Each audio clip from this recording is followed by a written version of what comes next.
Imagine a man whose name was not just written in history. It was carved into the stone of time like fire, etched into the memory of centuries like a burn mark. Picture a man whose name appears on the pages of thick history books across the world before a single line is read. As the pages turn, amazement grows, and the more you investigate, the more questions arise. For he was not merely a ruler. He was a storm that split time in two, setting the world to a new rhythm. Nations heard his name before they ever saw him, and his name rang as a warning. Everyone who heard it asked the same question. Who is this man whose name alone shakes the gates of cities? Who is this man whose coming changes the very winds before he arrives? Who is this man whom even fear yields to? He was born from the darkness of an era, yet he brought both order and chaos, united and destroyed. His hands spoke the language of the earth. His eyes seemed to see beyond boundaries, as if he had carried a world map in his mind before it was even drawn. Every step of his horse left not a mark on the ground, but a mark in history. The world expanded with his breath, borders shifted with his gaze, and peoples trembled at his name. So who was this man? A king? A conqueror? Or a storm clothed in human form? This man was Genghis Khan, raised by the winds of the steppe, who built his throne with his own sword, and lived between fear and legend. Now, come a little closer. In the next moments, you will meet the dark side of a man who once shook cities and empires with his name alone, who struck fear into the hearts of enemy armies. This is not ordinary information written in history books. It is a truth hidden in silent lines, one that centuries have avoided telling. A truth that, when heard, forces a person to take a deep breath. If you are ready, we are stepping onto the dark path born from fear. Genghis Khan's dark psychology, his burning ambition, and the unseen voices behind the harsh decisions that changed the world. Before we begin, remember this: such stories are rare. If you love looking at history from a deep and different perspective like we do, subscribe to the channel, like the video, and turn on notifications so you don't miss the next part. Because what we are about to discuss is not for the ordinary viewer. It is like opening a window into the soul of one of the greatest rulers in the world. If you are ready, we step into the dark side of Genghis Khan.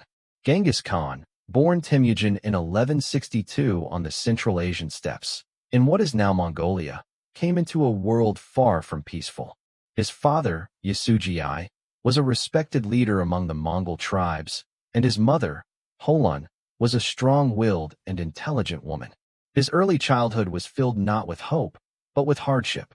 Yasuji led Temujin into conflicts with rival tribes while he was still a child. One day, Temujin's father was poisoned and killed by a rival tribe.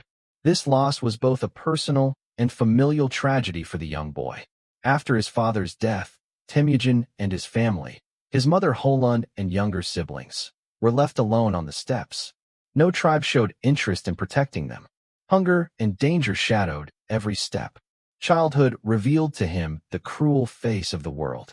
Nights under the stars were pierced by freezing winds. They had to fight for food, take risks for water, and always be ready for enemy attacks. These hardships hardened Temujin's will and steeled his heart. He learned that hiding weakness and mastering fear were the only ways to survive. From these moments, the dark and ruthless strategic mind of a future emperor began to form inside the boy. Childhood trauma did not just make Temujin strong. It prepared him for the storm of history to come. For one day, the name of this small boy would become a symbol of an empire feared across the world. On a steppe where danger was felt at every moment, the young Temujin was already alone. He was still a young boy, around 15 or 16 years old, left with his tribe after his father Yasuji's death, facing the harsh laws of the steppe and the pressures of rival clans. Every night under the stars, he asked himself, "I must be strong, or I will not survive." And then came the moment, his first decision to kill. The rival tribes were preparing to strike, taking advantage of their weakness. Temujin realized that death could come at any moment. He was still a child, yet his eyes noticed every detail, and his heart remained steadfast despite fear. His hands were small, but his resolve was as strong as iron. He chose to strike the enemy for the first time, protecting himself and his family. This killing was not merely for physical survival. It sowed the first seeds of an emperor within him. This event marked the beginning of his leadership instincts, strategic mind, and dark side. Every fear, every risk shaped him into a determined and ruthless leader. Years later, the name of this small boy would become a symbol of an empire feared across the world. He was no longer just a child. He was a storm destined to redraw the maps of the world. Temujin was no longer a simple tribal leader. He united small tribes, strengthening his power on the steppes. But his goal was not just local authority. He aimed to unite the entire steppe and create an empire. His army was small, yet loyal and disciplined. Temujin relied not only on strength, but on his strategic intelligence, psychological mastery, and ability to exploit the enemy's weaknesses. His first major conquests were against rival tribes. These tribes did not yet recognize his influence, but Temujin calculated every move, subduing them with both fear and diplomacy. Each victory strengthened his army, tested his loyal companions, and proved that determination and strategic thinking always prevail. The small victories on the steppes were planting the seeds of an empire. In 1211, Temujin turned his attention to China, advancing toward the borders of the Jin Empire. These conquests were not merely physical battles. Temujin employed psychological tactics with every city he captured. Defenders trembled with fear, and soldiers obeyed his commands as if iron-bound. He orchestrated sieges masterfully, cutting off food and water supplies, and striking with surprise attacks to break enemy defenses. Each conquest increased the empire's power through strategy and fear. Between 1219 and 1221, Temujin moved towards Central Asia and invaded the Khwarezmian Empire. He captured major cities one by one: Bokhara, Samarkand, and Urgench. Each conquest was not only a territorial gain, but a means to instill fear in the hearts of enemies, and to maintain strict discipline and motivation among his own soldiers. The Khwarezm campaigns were a brilliant display of both his strategic genius and dark side. Every city, every fortress trembled at his name, and his army executed every order instantly. Genghis Khan's conquests were not limited to Asia. His generals extended the empire's borders into parts of the Caucasus and Russia, controlling key trade routes.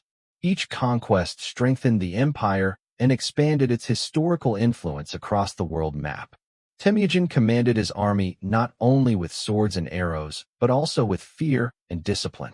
He gained both strategic and psychological advantages over his enemies. His forces were trained for surprise attacks, night sieges, and maneuvers designed to confuse opponents. These actions showcased both his dark side and historical brilliance. Thus, each conquest demonstrated that Temujin was more than a leader. He became a symbol of power and fear. Every move, every city conquered, and every siege contributed to the growth of the empire, the strengthening of his army, and history trembling at his name. Genghis Khan, who built one of the greatest empires in history, to some, a genius, to others, one of humanity's greatest catastrophes. Yet one truth remains. In the shadow of his power, a darkness existed that emptied cities at the mere mention of his name. Today, I will reveal to you the 7 most terrifying truths that history books have softened. 1. Strategy of mass destruction, wiping cities from the map. Genghis Khan's conquests were not merely about taking land. They were a psychological message to the world. No city defies me, for that city no longer exists. The Khwarezm campaign is the most horrifying example. Between 1219 and 1221, the Mongols erased the Khwarezmian Empire from the face of the earth. Historians describe it as one of humanity's bloodiest chapters. Each city had its own tragic and unique fate. In the Khwarezm campaign, every step taken by Genghis Khan was not just a territorial conquest. He approached each city with personal vengeance and psychological terror tactics. Reshaped, a city erased for revenge. Reshaped resisted Genghis Khan, and this turned into a matter of personal vengeance for him. During the Mongol campaign, his beloved grandson had been killed in the city. Genghis Khan did not forgive this and ordered, "Not a single soul shall remain alive." Merv, the massacre remembered as the day humanity died. Merv was once considered the Pearl of the East, known for its beauty and wealth. But when the Mongol army entered the city, its fate turned into a tragedy. Chronicles described streets filled with blood, where one had to step over bodies with every move. The Mongols killed not only those who resisted, but the entire population. The name Merv became a symbol of death and terror for centuries. Samarkand, the day death descended upon the city. Samarkand refused to bow before Genghis Khan, and that decision sealed its fate. When the Mongol army entered, thousands of residents were separated, and every 10th man was executed on the spot. This was not just punishment, it was a brutal warning to neighboring cities. As the news spread, other cities opened their gates in fear. When Genghis' shadow arrived, surrender became the only path to survival. The Herat Massacre, 1241. When the Mongols entered Herat, historical accounts claim that 1.6 million people were killed. So many bodies fell that they could not even be carried outside the city. Balkh, once a center of knowledge and culture, was turned to ashes, remembered in history as the city that went from paradise to hell.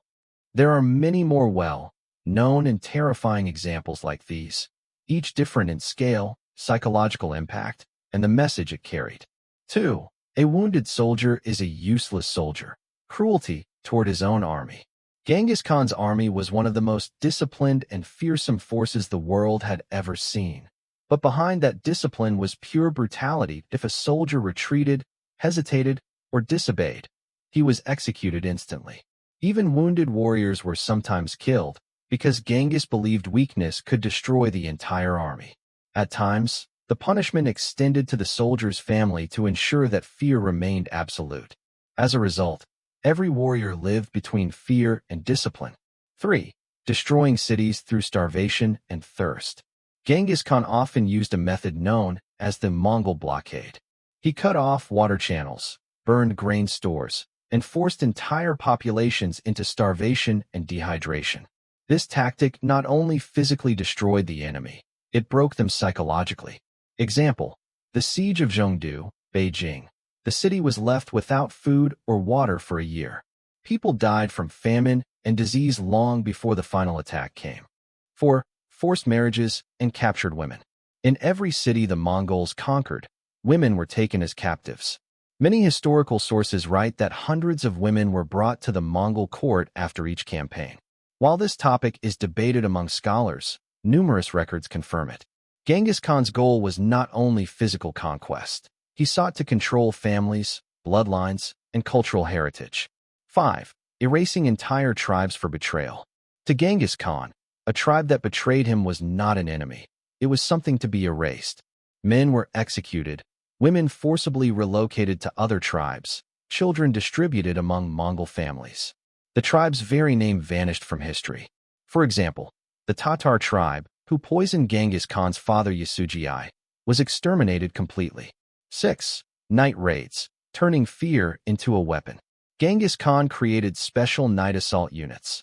They approached silently in the darkness, using fire and smoke to break a city's spirit before ever entering its gates. People, overwhelmed with terror, surrendered without resistance. Historians call this the use of fear as a military tactic. During the Kashgar night raid, much of the city was burned by living torches. The population had no chance to escape. 7. Firing live humans with catapults, a deadly warning. One of the Mongol army's most terrifying methods was launching captives over city walls with catapults. This created both physical destruction and deep psychological terror. The message was simple: submit, or you are next. The Siege of Kaffa is one of the most well-known examples of this horrific tactic. Once, there was a man whose name struck fear, who shook the world and erased cities from the map: Genghis Khan. History books may write him in golden letters as a brilliant commander or great emperor, but today, his image appears entirely different. If such a person were to appear in our time, we would call him neither a hero nor a savior. For the modern world sees him as a symbol of total war, cruelty, and absolute disregard for human rights. Today, power is no longer measured by land conquest. Genocide is not called strategy, and instilling fear is not statecraft. Perhaps in his time, strength built empires, but now, that same force would be judged as terror, tyranny, and mass human tragedy. Those who admired his genius in the past would see him today as a figure completely opposed to freedom, values, and justice. In other words, the man who appears in history as a brilliant commander would likely be considered a threat to humanity in today's world. As times change, so do values. Once celebrated power becomes cruelty. Once praised genius becomes catastrophe. Although Genghis Khan built one of history's greatest empires, its foundation was fear, blood, and enforced obedience. Cities that resisted were drowned in blood. Women were taken as captives, and tribes were wiped out. What was called a great conquest in his era would, by today's standards, be entirely unethical and a crime against humanity. History writes him as a brilliant military leader, yet in today's terms, the same man would be seen as a ruthless dictator, a perpetrator of genocide, and a criminal against humanity. His power was magnificent, but not ethical. His empire rose, but human lives were crushed. Times have changed, values have shifted, and the once celebrated hero remains in today's perspective only as a dark, terrifying, and merciless leader. In short, the man history called a brilliant commander would likely be considered a danger to humanity in today's world. As time changes, values change. What was once power becomes cruelty, and what was once genius becomes tragedy.